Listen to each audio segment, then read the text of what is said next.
రైతు స్వరాజ్యం యూట్యూబ్ ఛానల్కు స్వాగతం. ఈరోజు మనం ఒక అద్భుతమైన పండును గురించి తెలుసుకుందాం.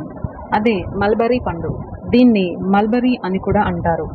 ఈ పండు ఆరోగ్యానికి ఎంతో మేలు చేస్తుంది. అలాగే దీని తోడుగా ఉన్న పట్టు పురుగు గురించి కూడా తెలుసుకుందాం. ఈ రెండింటి మధ్య ఉన్న అనుబంధం వింతగా ఉంటుంది మరియు రైతులకు మంచి ఆదాయం తెస్తుంది. ముందుగా మల్బరీ పండ్ల గురించి మాట్లాడుకుందాం. ఈ పండ్లు చిన్నగా, రంగు ముదురు నల్లగా ఉంటాయి. ఇవి vitamin C, iron, calcium, fibre వంటి పోషకాలను ఎక్కువగా కలిగి ఉంటాయి. మల్బరీ పండ్లు తినడం వల్ల రోగనిరోధక శక్తి పెరుగుతుంది, జీర్ణ వ్యవస్థ మెరుగవుతుంది మరియు రక్తహీనత తగ్గుతుంది.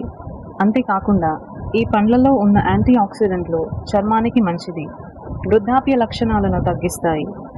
కానీ మల్బరీ చెట్లు కేవలం పండ్ల కోసమే కాదు, వీటి ఆకులు పట్టుపురుగులకు ప్రధాన ఆహారం. పట్టుపురుగు అంటే సిల్క్ వామ్. ఇవి మల్బరీ ఆకులను తిని అనంతరం రేష్మ కుచేలు తయారు చేస్తాయి. ఈ పట్టు తయారీ ప్రక్రియయే పట్టు పరిశ్రమకు ఆధారం. పట్టుపురుగుల పెంపకాన్ని సెరికల్చర్ అంటారు. ఇది గ్రామీణ ప్రాంతాలలో చాలామందికి ఉపాధిని కలిగించే ఒక మంచి వృత్తి. కొంతమంది రైతులు తమ పొలాల్లో మల్బరీ చెట్లను నాటించి పట్టుపురుగులను పెంచి మంచి ఆదాయం సంపాదిస్తున్నారు.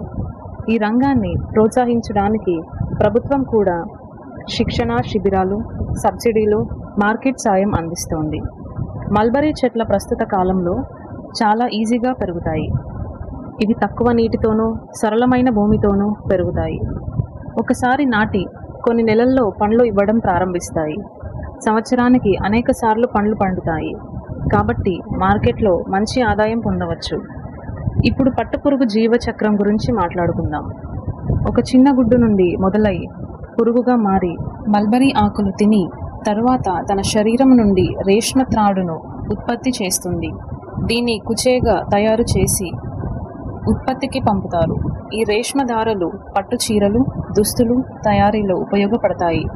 ఇండియా ప్రపంచంలోనే పెద్ద పట్టు ఉత్పత్తిదారులలో ఒకటి. మన సాంప్రదాయ బట్టల తయారీకి ఇది కీలకం.